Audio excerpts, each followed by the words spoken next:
What's on Your Mind is sponsored by ACC 339 Dudley Road, New Star Radio 98.7 FM, Breakthrough Studios, and Reggae Jam Jam. Hello guys, how you doing?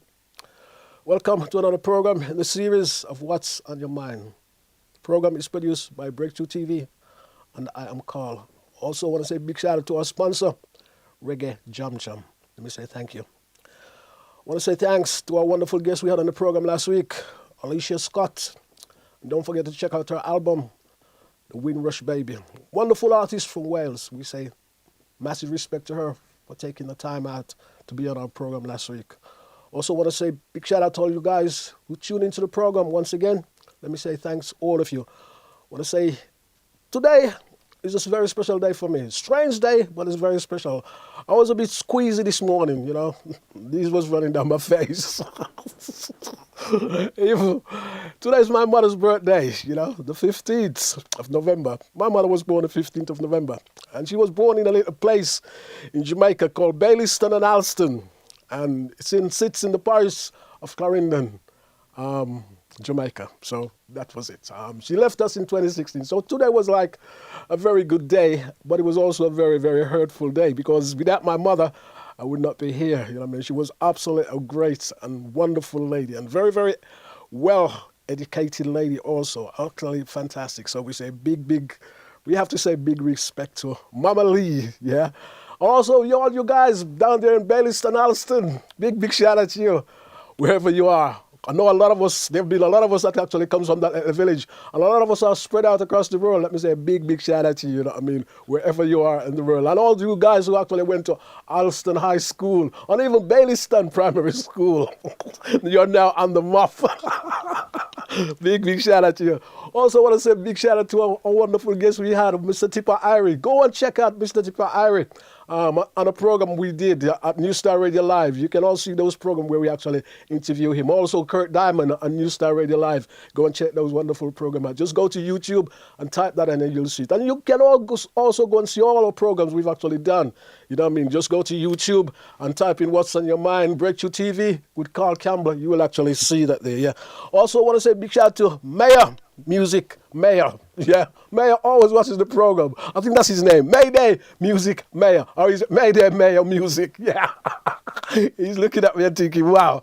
So let me say big shout out to you, Mayday Music Man. You know what I mean? And check out his music. It's Mayday Music Mayor. Check out his music. Great artist from Birmingham. Met him many years ago. He was also ever so supported to us. You know what I mean? We was on a showcase sometime down there in Digbeth. And a lot of us was there, different artists doing different things, you know what I mean? And those guys, you know what I mean, there was actually a massive shout out to us. I'm talking about the period about sort of 2018, you know, absolutely marvelous. And we've never forget that, and we've actually sort of always support each other. And that was a great night down here. Let me say thank you for supporting the program. And let me say big shout out to all of you guys who take part in the program. Mr. Levi One Drop, also want to say big shout out to you also. Thank you for tuning into the program. Now, as you know, I always look at a couple of things that is happening across the world. And there's a lot of things going on across the world. But this one I came up with. This is actually a very, very disgusting one. And 7 members of a pilified gang, right, who assaulted children was found guilty. And this had gone on for some time. This actually took place in Glasgow. On Tuesday, they was actually found guilty, you know what I mean? And as I said, the NSPCC has actually said, the charity, they said it's the worst case they've actually ever seen in the last couple of decades, you know what I mean? It's actually horrifying, actually horrible. Some of the things you want to talk about, you can't even talk about. A lot of news channels can't even say some of the things that these guys was actually getting up to. My apologies. They can't even say what these horrible people was actually getting up to. They won't be, I said they've been found guilty. They won't be sentenced until January, you know what I mean? I say some of the horrible things and the horrible cases with children, you can't even talk about it, you know what I mean? That is what the report is actually saying.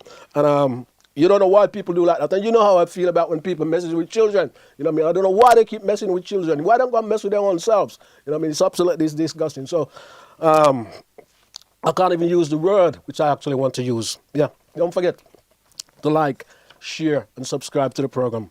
Now, moving on, Loop News. It is, according to Loop News, it is a major concern in the Caribbean region, affecting millions of people and a burden to the health service. And they were talking about diabetes. It's highest prevalent rate in the world, in the Caribbean. And in 2019, according to 1.5 million lives were lost globally to diabetes. Concerning thing that is actually happening in the Caribbean affecting patients. And one of the reasons, well, a lot of people don't actually realize they actually have it. So if you think you have it, go and get yourself checked out and make sure you're all right, yeah? The 66th Grammy Award has been nominated for the Best Reggae Album. And they include Burning Spear, Known Destroyer, Buju Banton, Born for Greatness, Beanie Man, Simba, Julian Marley, Color of Royal, and also, well, Calibud Roots Rhythm. So that is the award for the Grammy. However, no women has actually been in that lineup, which is actually very strange. Very strange to see. No female has been nominated in that lineup. And I think they actually need to sort it out. Once again, my apologies for my throat. I'm missing a little bit today. Sometimes they say I chat too much. Well, it's one of them ones. Now, dancehall artist Maka Diamond announced that she will be a brand for social media ambassador for multi-international company, retail corporation, Walmart. So she's actually representing more Walmart there. So we say big congratulations to her. Now my next story is a very, very sad story. Artist Neville Garrick. He did a lot of cover for Bob Marley and the Wailers album, and also Steel Pulse. We learned that he actually died today. You know what I mean? We pay our respects to him. And his family and his fans done great work over the years, you know what I mean? He did a wonderful job. As I say, he also did the Steel Pulse album. Worked with Steel Pulse, with a lot of different artists over the years as a designer. And as I say, he designed a lot of the sleeve and the cover. So it's gone. Actually, he was born in Jamaica. So we say big condolence. And I say condolences come right across the world. Another great artist I've actually seen that has left us. Yeah, so sad. And sometimes when that happens, you actually need to take a moment of these wonderful people with such great talent, you know, when that sort of thing happens. Don't forget to like, share, and subscribe to the program. Now, this week, I've got a wonderful guest on the program. And I got to tell you, I got to tell you this. It's estimated to affect 1 in every 200 people living in England.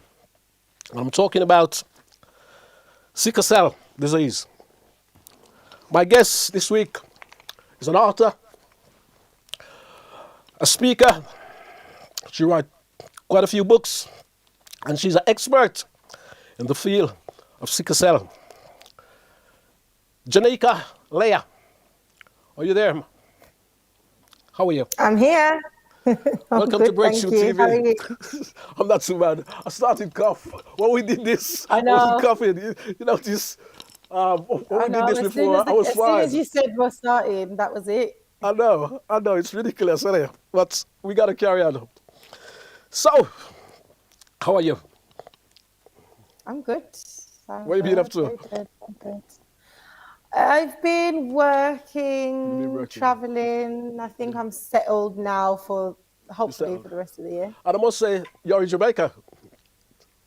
I am, as you probably can see. So it's a Jamaican affair tonight. It is, yeah. I heard you saying, you know. Definitely a Jamaican affair. Yeah. For sure. For sure. And you're a sickle cell warrior. I am. You're a sickle cell warrior. Now, I need to get to the roots of this because I've heard about it for many, many years. And in the 80s and the 90s, it was sort of everywhere. You know, a lot of people was talking about it. These days, I don't see a lot of people talking about it. They probably are, but it's not as focused as it used to be. People like Lenny Henry, also a big, big supporter in the UK. You know what I mean? So tell me exactly, what is sickle cell? Okay, so sickle cell is a genetic condition. It affects the hemoglobin in the red blood cells. Hemoglobin is a protein that is in everyone's red blood cells. And with people that live with sickle cell, their hemoglobin is slightly different. So we have something what's known as a hemoglobin S gene. So what that means is, whereas a healthy person has healthy red blood cells, their blood cells are squishy and flexible, and they're able to flow around the body to give the body all the oxygen that it needs. In people that live with sickle cell, our red blood cells tend to change shape. They become hard and sticky, and they basically are unable to deliver oxygen to all the areas of the body where it's needed. Okay. So as a result of that, you have something that's known as a crisis, which is very, very painful, and lots of other complications as well. And, you know, it can be fatal. I think that's one thing that most people kind of overlook with sickle cell. It is a fatal disease. All right. Is there different type of sickle cell? There are different types. So for someone to have sickle cell, both of their parents, meaning one mother and one father, would have to have passed the gene onto them. So the parent would, one of your parents would have probably had something what's known as a sickle cell trait. So that is where someone would carry the gene. That having a sickle cell trait may not impact you as much as having full-blown sickle cell. But there are studies and research being done at the moment, because there are a number of people who have sickle cell trait but are presenting to have some symptoms of having full-blown sickle cell. Then you have the term sickle cell. So sickle cell is actually the name of a group of inherited blood disorders. So you have thalassemia, which is a type of sickle cell. You also have sickle cell SS, also known as anemia, which is known to be the most severe form. But then you also have something which is called sickle cell SC, and then you have different variations of hemoglobin disorders. So you can have sickle cell and thalassemia, sickle beta thalassemia. There are so many different, red blood cell disorders that sit under the umbrella title of sickle cell, which is why it's really important for people to get their genome testing done before having children. Great. What are some of the symptoms? Symptoms? You get symptoms? Symptoms. Yes, so I mentioned that having a crisis is one of the most common symptoms of sickle cell. Yeah. And that's when the blood cells, restrict the oxygen from going to certain parts of the body. It can happen anywhere that blood flows. So that's essentially any place, other than your hair and your nails. We can feel pain if you have sickle cell anywhere that blood flows. As you can imagine, for women, it can become a lot more severe during menstruation, when we have our periods. And also in men, there is another condition that affects the penis as well, which can also be very, very painful. So there's a lot of kind of taboo topics when it comes to sickle cell and crisis. And, those are some of the ones that I've mentioned, as well as the pain. Were you going to ask me something? Carry on. Okay. As well as the pain, as you can imagine, our body runs off oxygen. All of our organs need oxygen. Everything in our body needs oxygen. So when we do have these crises, or when our red blood cells are not carrying enough oxygen around our body, we also can be, that can result in organ damage. So we can have problems with our liver, lungs, kidneys, anywhere, and also our bones as well. Our bones require oxygen. So I've had a number of different complications as a result of sickle cell. To run through them and, answer your question the same way. Strokes are something that are common in children with sickle cell.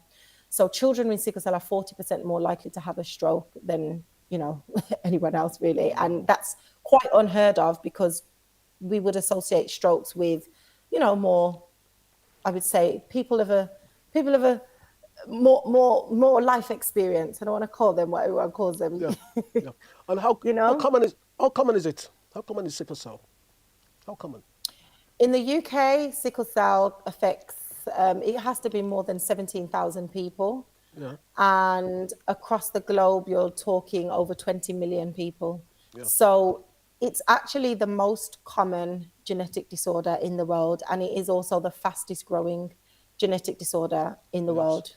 I've So seen it's that. very common. And they say it affects sort of African American, African Caribbean, living outside the diaspora, Hispanics, and quite a few more groups. They seem to be top of the list. Why is that?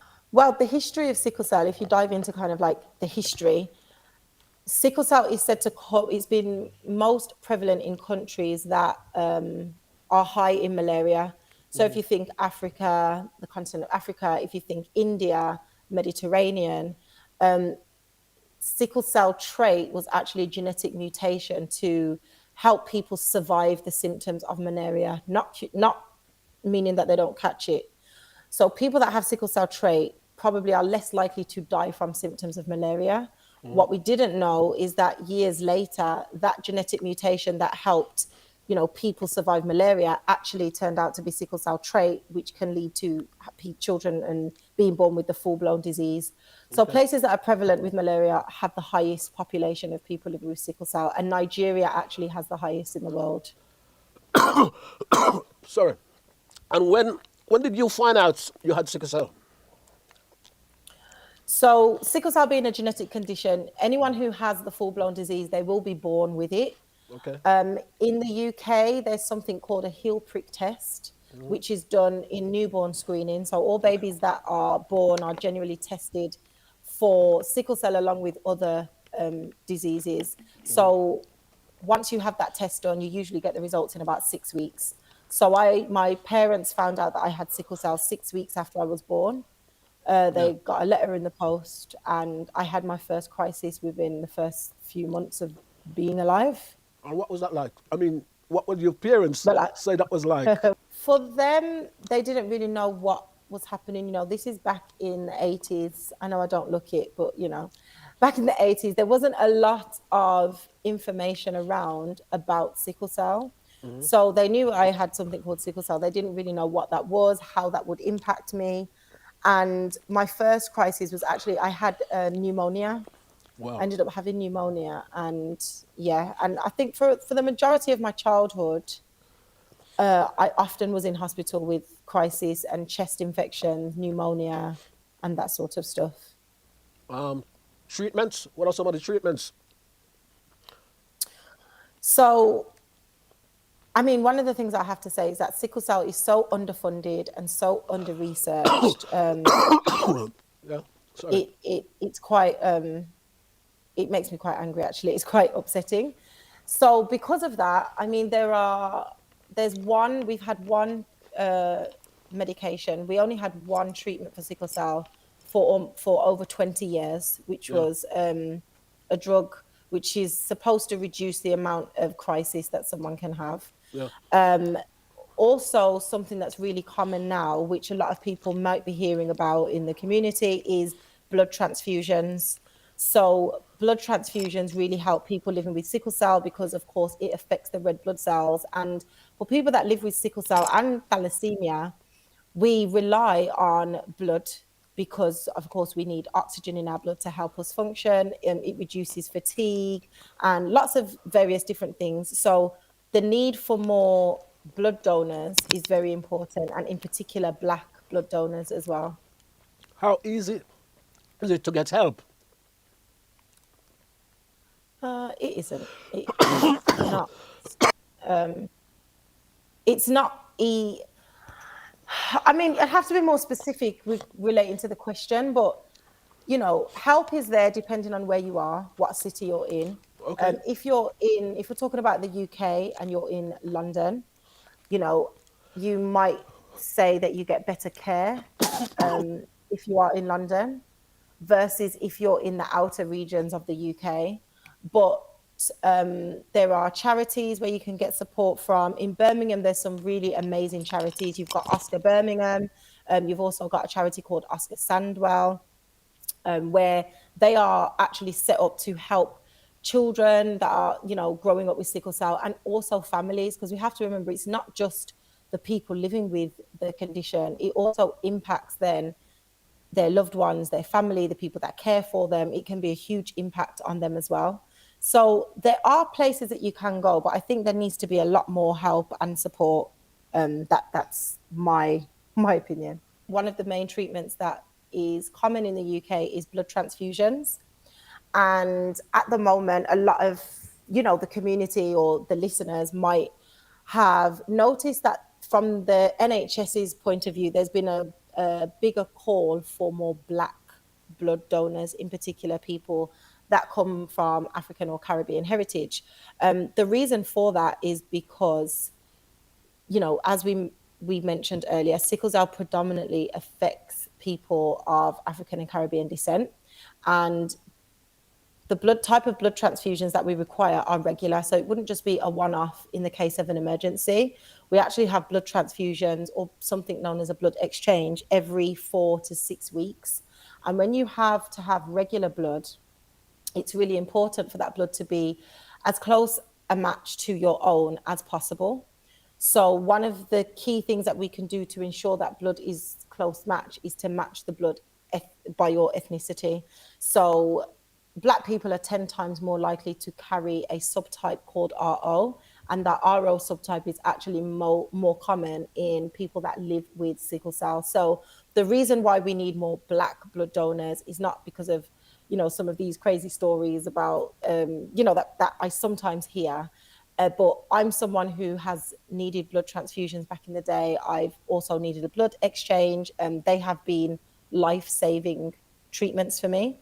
So it is really important. So if there are people listening that perhaps were uncertain about giving blood, or have thought about it, or wanted to know the reasons why it was so important, definitely go to blood.co.uk and, and join to register to donate blood, and just see if, you can sign up and if you're able to donate, because it is really important and it really helps people that live with sickle cell in particular, as well as, everyone else.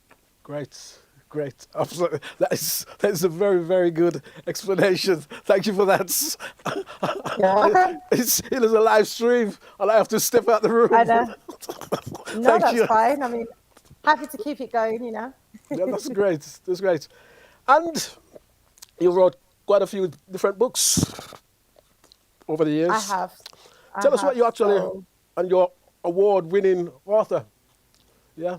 So tell us a little about that. So I have 2 children's books, Yeah. both of them about sickle cell. I wrote the first, I published the first children's book back in 2016, Yeah. which is called My Friend Jen. You can see My Friend Jen here. Little plug there. What inspired that? Well, it's based off of my own experiences as a child. So, of course, my name is Jenica. Everybody calls me Jen for short. So those are the books there, My Friend Jen. So the first book, which is the yellow one that you can see there, is called A Little Different.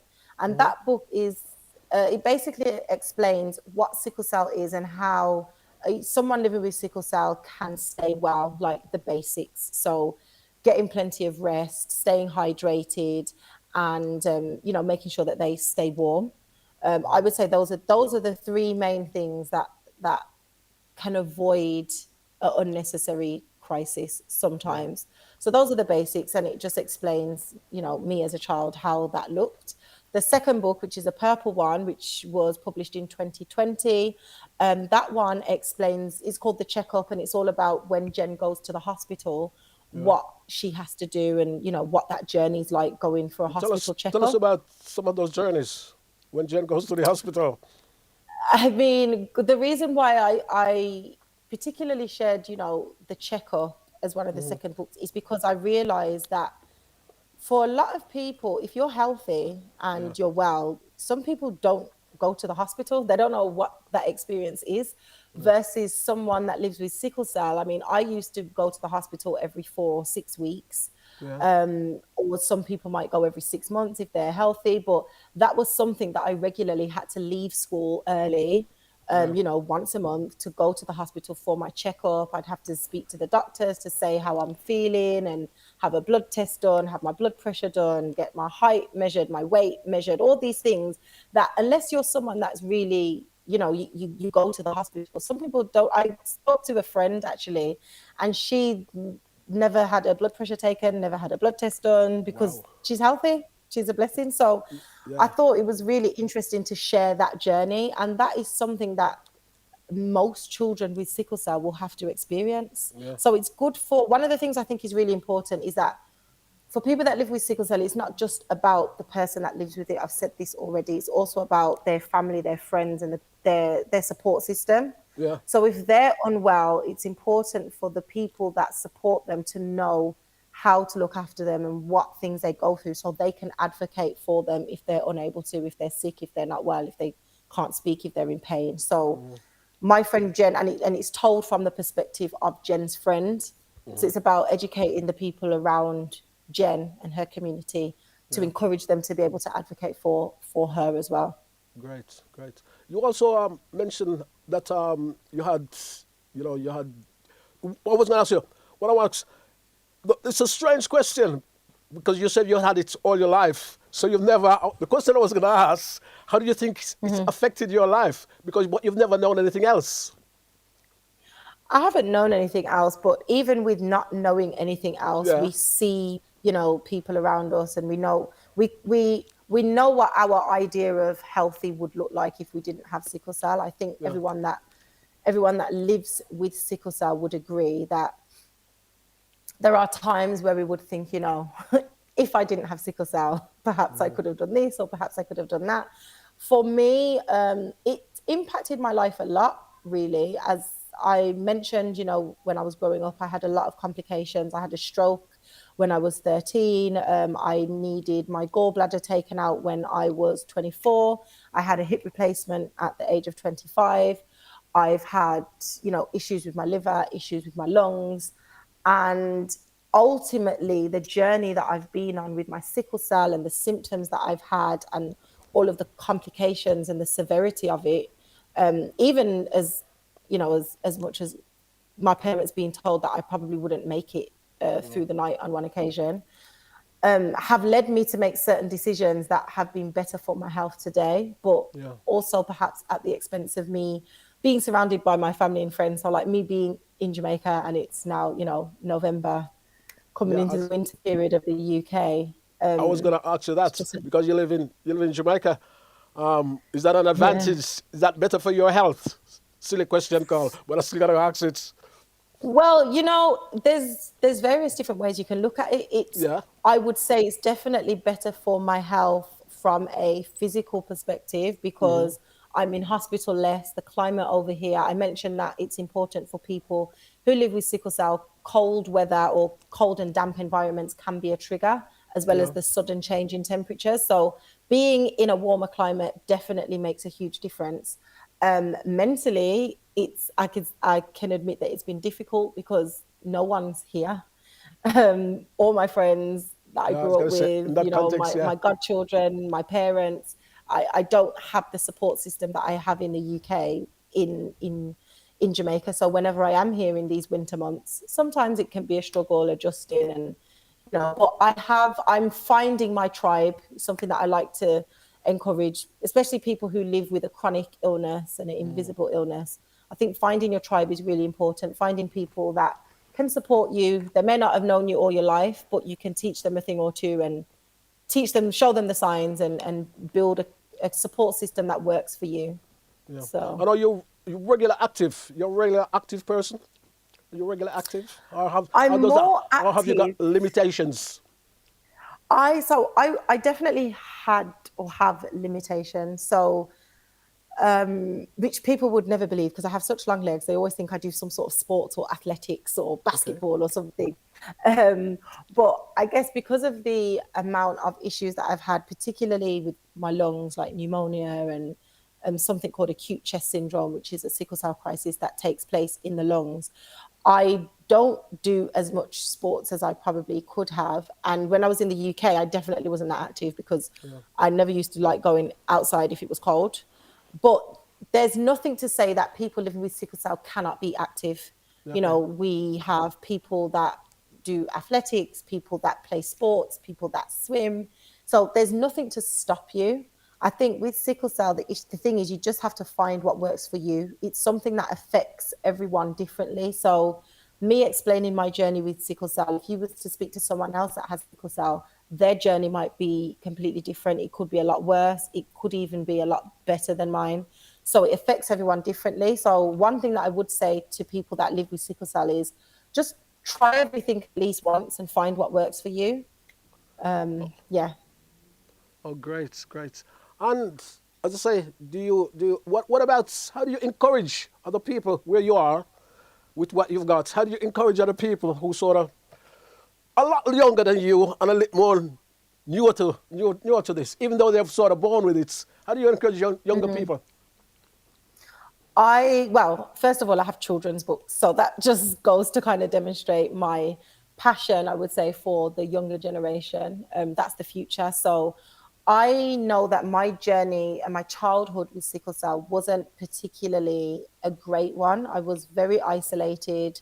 There were a lot of things that I didn't do or that my parents would stop me from doing purely because they just didn't want anything, to happen to me, which I understand. But I think that led to me, being quite isolated, being quite, having a quite a low self-esteem, not being as confident, which you'd never believe now because I just chat about sickle cell all the time.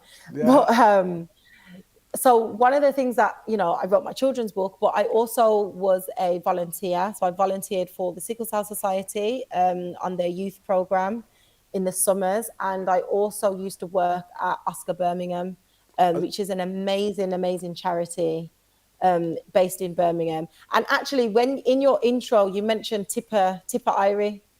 So Yeah. Tipper Irie and I think Saxon Sound and all of these, UK reggae artists Yeah. are putting on an amazing Yeah. event for sickle cell on the 1st of December.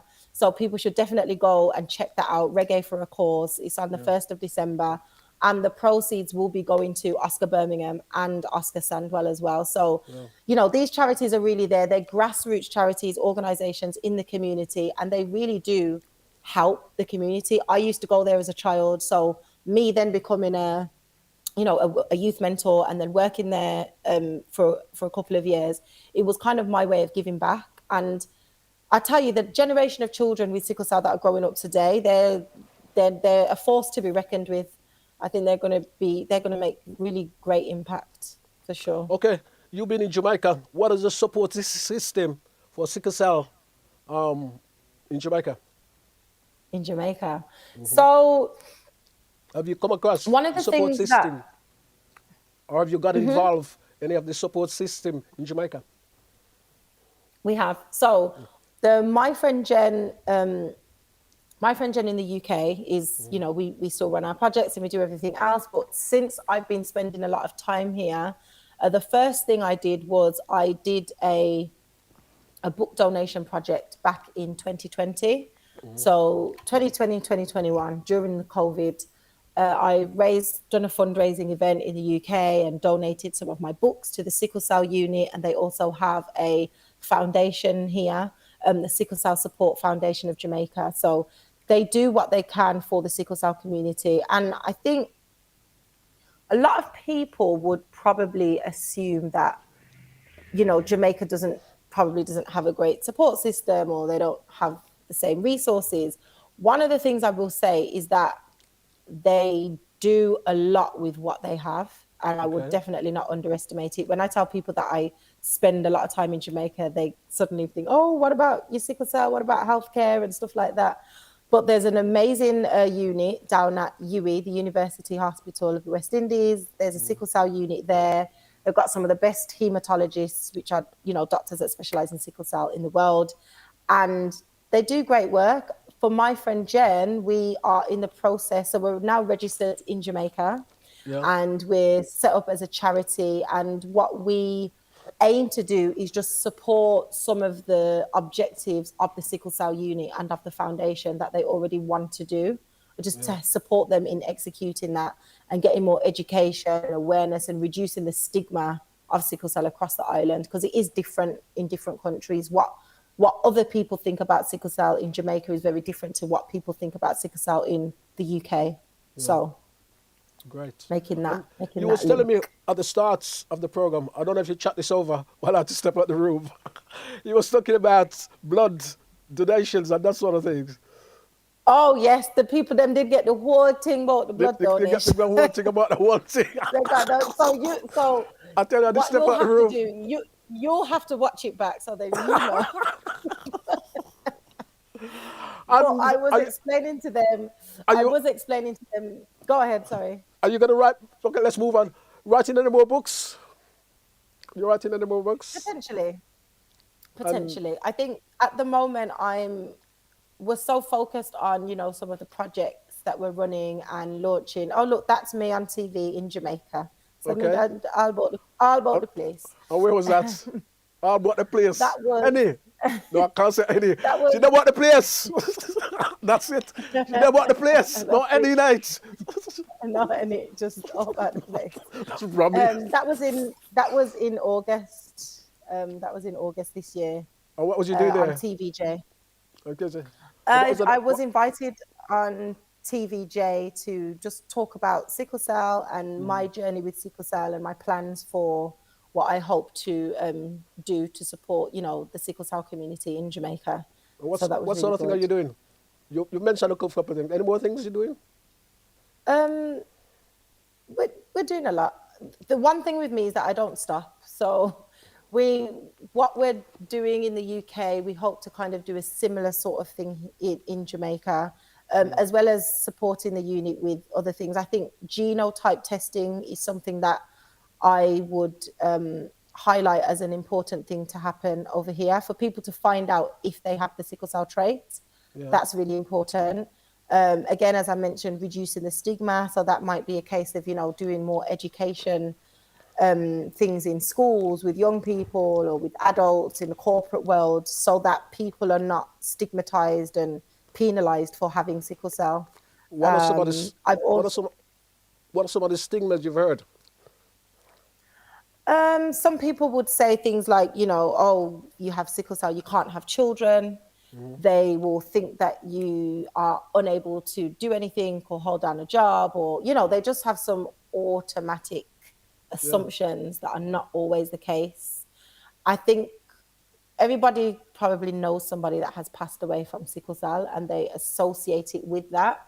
So I think showing people that, there are people that live with sickle cell and they are doing amazing things. You've got people that are big time superstars. You've got myself, who I used to model and now I'm an author. And, there's another lady that I've met in Jamaica who's like in the music industry. There's another guy that I know that is like, he does technology and has, he's on the stock exchange and everything. So people can be successful with sickle cell. You can have children if you have sickle cell. You can lead a reasonably healthy life if you have sickle cell. Just reducing some of those stigmas and assumptions. Great. Where can we find you? You've got books. Where can we find you?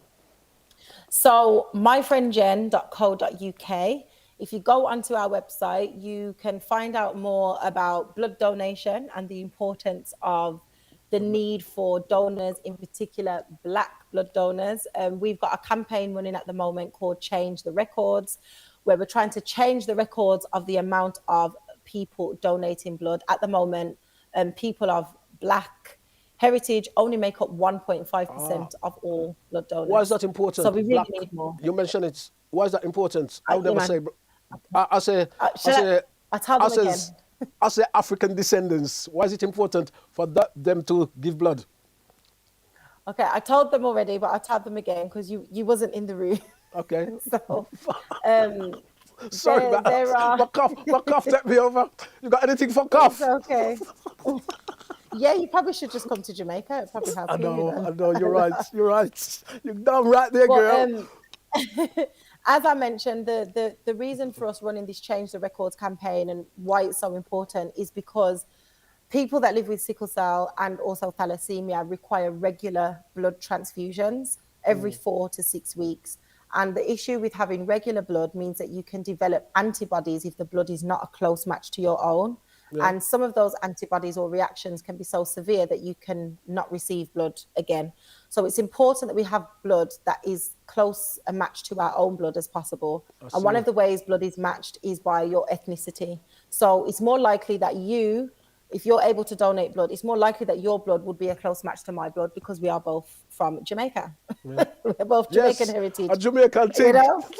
Exactly, a Jamaican thing. So A Jamaican the thing. bloodline, Even my producer is Jamaican. exactly. So even, you know what, we're taking it as a joke, but if you think about, you know, how many people from Jamaica, from the Caribbean, from Africa are in need of blood, and how much healthy people, like, you know, I don't know if you or your producer are able to donate. I don't know if you even found out if you can donate, but it really is important for us to, you know, you can go to blood.co.uk or you can go to my website, myfriendjen.co.uk, and click on our Change the Records campaign, which is at the top of the page. There it is. This producer one with things. No, go down. Yeah. Good. So there's various different things.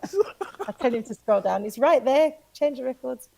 But yeah, you can learn more about blood donation. You can register to donate blood. You can also learn about our other projects. We have a number of different resources. We've got our books on the website, which are the My Friend Jen books, which I spoke about earlier. We also have podcasts that you can watch on YouTube, Conversations with Jen. We've also actually today launched our audio podcast series called Let's Talk About Sickle Cell, where we're really trying to speak to some of the decision makers and policy makers. So we've had a conversation with MPs, we've spoken to some celebrities, we've spoken to, you know, some high profile people living with sickle cell, actors, musicians, and all these sort of things, to see what more can be done. Are they listening? You know, listening? to make a change for sickle cell. Are they taking action?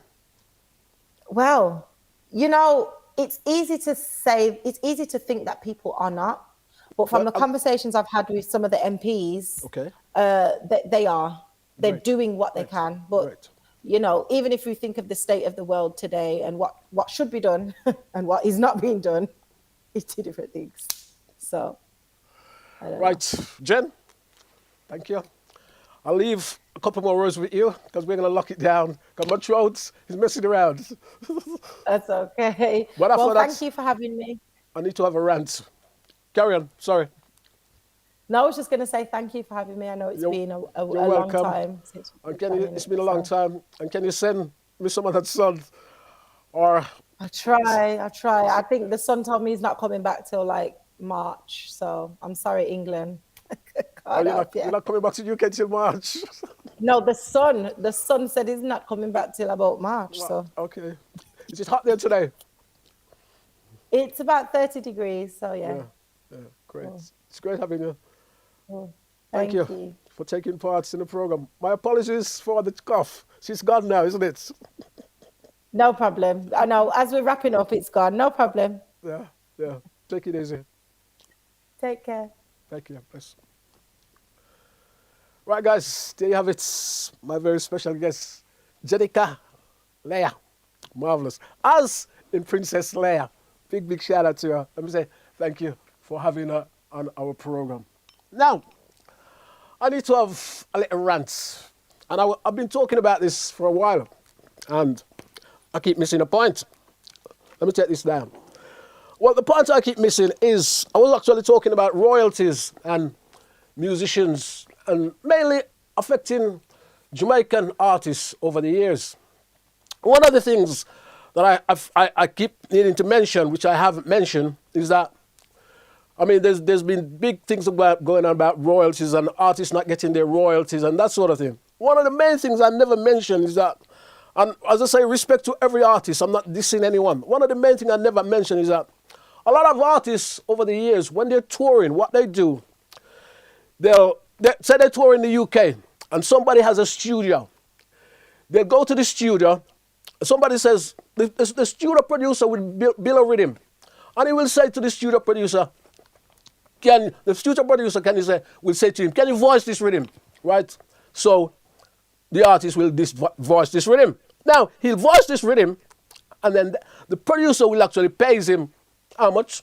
Probably pay him £500, probably pay him £100, and that's it. That tune doesn't belong to him anymore.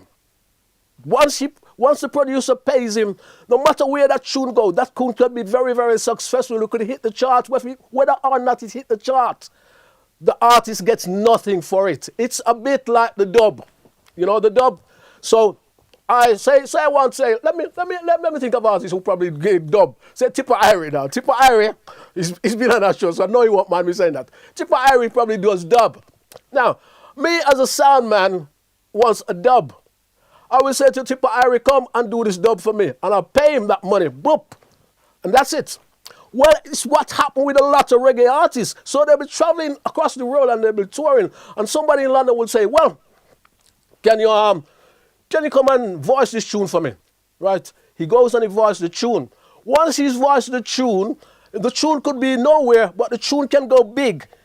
Nothing belongs to him from that tune anymore because he's already been paid. He might get a little bit of money. He might get £1,000. He might get a couple of £1,000. And that's what happens with a lot of reggae musicians in the early days. And it probably still is happening. So they're probably going on tour and they probably need a bit of money, more of change in the pockets. And that's it. Can you come and voice this tune for me?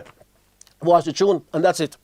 So that's what happened with a lot of reggae artists over the years. So when you see artists putting tunes out back to back, back to back, back to back, back to back, there's a particular artist in the 80s and in the 90s, they were just putting tune back to back to back, back to back.